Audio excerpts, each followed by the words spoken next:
Hello everyone.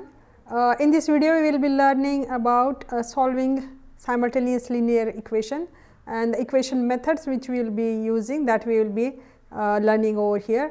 पहले भी हमने simultaneous equation solve करने के तरीके देखे, मतलब जैसे कि दो variables अगर होते हैं तो simultaneous we solve that by elimination method, और या तो substitute करते हैं value और हम we find the value of x and y. यहाँ पे भी कुछ उस तरह हम करेंगे, मतलब अगर तीन इक्वेशंस दिए हैं, मतलब सिस्टम इक्वेशंस तीन इक्वेशंस है, so there will be three variables x, y and z. So how to get those values? So there are different methods are there. So from those methods if we can separate them or classify them. So there will be two types, like some are like direct methods and some are like indirect methods. So what is difference between this? I have written here direct methods and indirect methods. तो direct मतलब क्या होता है कि यहाँ पे जो methods है तो there are some certain fix steps which we follow and we get the result, final result we get it. Like मतलब यहाँ पे मैंने एग्जाम्पल लिखे हैं, Gauss elimination method, Gauss Jordan method. ये डिटेल में हम देखेंगे जब हम मैट्राइसिस में चैप्टर पढ़ेंगे, उसमें हम इस मेथड को काफ़ी डिटेल में उसको स्टडी करेंगे. यहाँ पे आई will just give the brief about it. Gauss elimination method में क्या होता है कि इक्वेशंस जो दिए हुए होते हैं उसको हम मैट्रिक्स फॉर्म में we try to write it, then we find the augmented matrix. Augmented matrix एक टाइप का मैट्रिक होता है, वो हम बाद में डिस्कस करेंगे. Then we find upper triangular matrix और लोअर ट्रायंगुलर मैट्रिक, मतलब डायगोनल के सारे एलिमेंट्स या तो ऊपर तरफ ज़ीरो हो जाएंगे या तो नीचे की तरफ ज़ीरो हो जाएंगे. Then we try to simplify it to get the value of variables. तो ये जो है ये defined steps है जो हम दो steps भी follow करते हैं और हमें result मिल जाता है. मतलब ये सारे steps जो भी मैंने अभी discuss किया, अभी बताए, वो सारे steps follow होने के बाद ही हमें result मिलेगा. अगर हम in between we stop solving, simplifying, तो हमें x और y की वैल्यू वहाँ पे नहीं मिल पाएगी. So this is what happens when we say it's a direct method or it's a exact methods. मतलब follow steps, सभी steps उसी तरह follow करने पड़ेंगे. That's the thing. Here when we say indirect methods, or there is other name for it, it's iterative methods. यहाँ पे कुछ methods जो which are getting classified as iterative methods, those are Gauss-Jacobi, Gauss-Seidel method. These methods we will be discussing in detail later in this same chapter with examples, so you will get the clear idea about it. लेकिन इसको indirect क्यों कहा जाता है? Because we solve the question or we solve this equations, simultaneous equation or system equations with iterations. मतलब हर एक iteration में हम एक फर्स्ट इटरेशन में हम अपना अप्रॉक्सीमेट वैल्यू कंसिडर करते हैं, वहाँ पे x0 y0 जैसे हम करते हैं, उसी तरह यहाँ पे भी x0 y0 0 0 उसकी वैल्यू हम अज्यूम करके चलेंगे फर्स्ट अप्रॉक्सीमेशन में. Then in the successive approximation उसके बाद में जो भी हम इटरेशंस करेंगे वहाँ पे हम वो प्रीवियस अप्रॉक्सीमेशंस की वैल्यू वहाँ पे यूज़ करेंगे. तो यहाँ पे हमें एग्जैक्ट वैल्यू नहीं मिल पाएगी जैसे हम डायरेक्ट मेथड में करते हैं, क्योंकि हर एक अप्रॉक्सीमेशन, हर एक इटरेशन के बाद आपको जो आंसर मिलेगा that will be more correct और more towards the accurate result. मतलब जैसे आप इटरेशंस बढ़ाते जाएंगे more accurate result you will be getting. मतलब 3 डेसिमल 4 डेसिमल वहाँ तक, मतलब कहाँ पे आपको रुकना है that you will B deciding. मतलब ऐसा नहीं होगा कि आप 3 इटरेशन के बाद अगर आप रुक गए तो you will not get result. It's not like that. You will get result, आपको रिजल्ट वहाँ पे भी मिल जाएगा, लेकिन वो एक्यूरेसी लेवल कहाँ पे होगी that means you can not say that. As we go on iterations, more accurate result you will be getting. So there are not such like a predefined steps over here कि ये steps इसी तरह कुछ होना ही है, मतलब all the steps should be there. You can stop in between after 4 iterations also if you got the required accurate result or the required accuracy of the result if you got it. So that's the basic difference between direct methods and indirect methods. जैसे मैंने अभी कहा कि Gauss elimination method, ये जो methods है we will be discussing in the chapter of matrices in detail. यहाँ पे जो हम डिस्कस करेंगे इस चैप्टर में ट्रांसरेडियल इक्वेशन के इक्वेशन में वो गॉस जैकोबी और गॉस सेडल को हम यहाँ पे डिस्कस करेंगे. तो let's start with Gauss Jacobi. तो ये इटरेशन मेथड है, so definitely we have to go through different multiple iterations. तो यहाँ पे मैंने एक जनरल फॉर्म ऑफ इक्वेशन और system equations I have taken. यहाँ पे 3 इक्वेशंस दिए हुए which are in the form which are included with variables x, y and z. तो यहाँ पे ये general form of equation in general form I have taken it to make you first understand, and after that we will go with the actual questions कैसे solve करेंगे.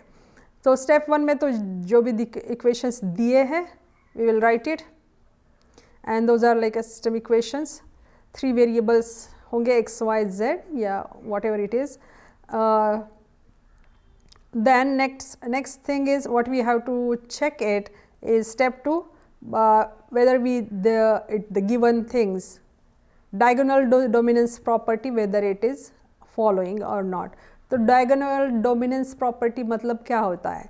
तो हम यहाँ पे अगर हम देखते हैं, if you focus on this part, I am just trying to show it in the form of determinant, or just for your understanding I am doing it.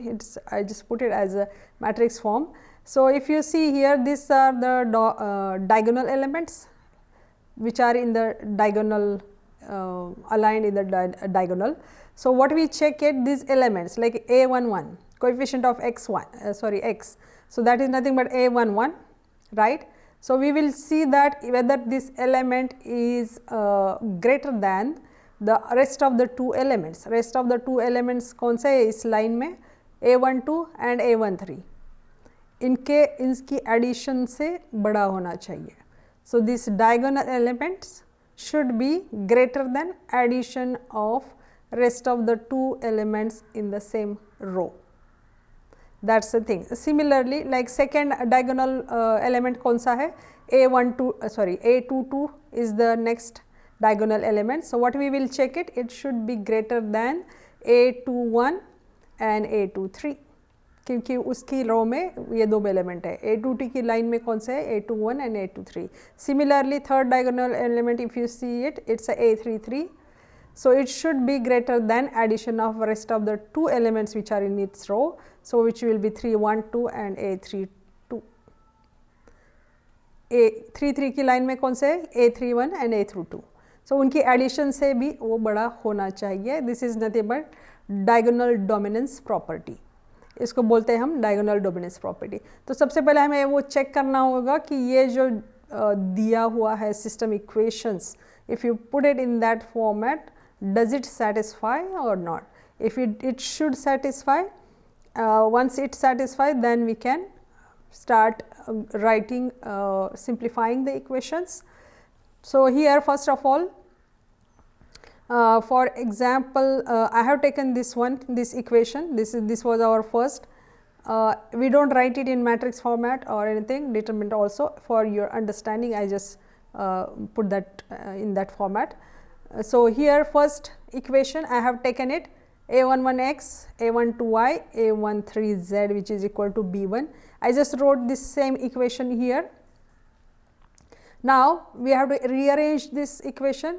इसे इस तरह रीअरेंज करेंगे कि हमें x की वैल्यू फाइंड आउट करनी है. तो इफ़ यू रीअरेंज इट तो क्या हो जाएगा, ये सारी टर्म जो लेफ्ट हैंड साइड में है, I will shift it to the right hand side, right. So a11x is equal to b1 minus b12y minus a13z. I just shifted over on the right hand side. तो मुझे सिर्फ x को यहाँ पे रखना है, तो ये a12 को मैं राइट हैंड साइड में आई विल शिफ्ट इट, तो ये हो जाएगा 1 अपॉन. सो बाकी का जो भी है that will be as it is. Okay, so this is something which I will get the value of x, which I wrote it here. This is how I got it by just rearranging the first equation. Okay. Similarly, what I have done it, this how I got this y, जो second equation था हमारा दिया हुआ जो भी था यहाँ पे this one, this equation को मैंने लिया है और I just rearrange this terms to get the value of y. Similarly, यहाँ पे मैंने जो थर्ड इक्वेशन दिया है उसको मैंने लिया था और I just rearrange it and I got the value of z. जैसे हमने x के लिए किया था exactly same way y और z के लिए किया है for by using equation 2 and 3. I think it should be clear for you. Now next thing is what we have to use, we start with iterations. क्योंकि हमने x, y, z की मतलब equations in terms of x and y and z we found it. So now we can start with approximation. Like in the first approximation, first iteration, we will consider x की value, y की value और z की value हम 0 रख सकते हैं. That is approximation. वो हम करेंगे iteration first में. So I have our assumption or consideration. This should be y0. So x is equal to x0, y is equal to y0 and z is equal to z0 हम उसको consider करेंगे. तो यहाँ पे iteration first में हमें जो values मिलेगी वो value मिलेगी हमें x1, x2 और x1, y1 and z1 के लिए value मिल जाएगी. तो ये हम निकालेंगे यहाँ पे फर्स्ट इटरेशन में x1, y1, z1 ये याद रहना चाहिए और and by using x0, y0, z0 जो हमने कंसिडर किए इक्वल टू 0. तो वो वैल्यूज़ हम यहाँ पे सब्स्टिट्यूट करेंगे. So I just wrote the same equations which we received here जो हमें यहाँ पे मिले हुए in terms of y and z मिले हुए हैं. y, z, x, y, x depending on what we are looking. तो जो भी ये इक्वेशन मिले हैं इसमें मैंने x1, y1 इसमें x0, y0, z0 because it's a first iteration that's what we have substituted. अगर इसी इक्वेशन को इन टर्म्स ऑफ x1 में अगर लिखेंगे तो x1 is equal to 1/a11 and it will be b1 a12. यहाँ पे फर्स्ट इटरेशन फाइंड आउट करेंगे तो ये y0 मैं ले लूँगी and this will be a13 यहाँ पे लिखूँगी मैं डाउन a13 z0.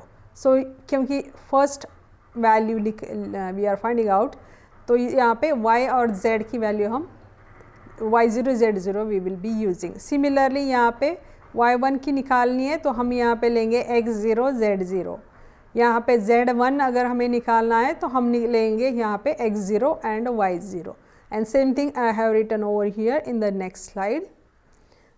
यहाँ 1, 1, 1, 1 हम निकाल रहे हैं तो यहाँ पे सारे 0, 0, 0, 0 आ जाएंगे. So similarly since this is the first iteration I am finding x1, x2, x3.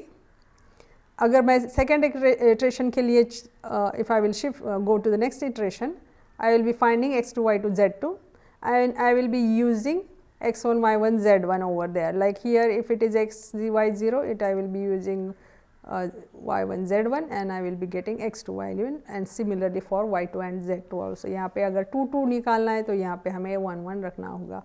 यहाँ पे अगर 3, 3 निकालना है तो यहाँ पे 2, 2. It's a simple thing as we go on to the next iterations.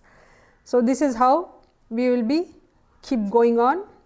जैसे जैसे इटरेशन बढ़ता जाएगा हम वैल्यूज उसी तरह चेंज करते जाएंगे and till what point we will be doing that till we reach the required मतलब successive approximation should be equal. मतलब लास्ट इटरेशन में जो हमें वैल्यूज़ मिल चुकी है x, y, z की जो भी होगा x n, y n I will just use n as a suffix x n, y1, z1 की जो भी वैल्यू मिल जाएगी और उसके बाद में इटरेशन में भी हमें वही सेम वैल्यू मिल रही है. So that means we got the required accuracy of the result in that approximation. So that time we will stop going further.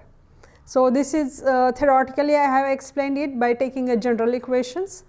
Let's discuss in more details in next video.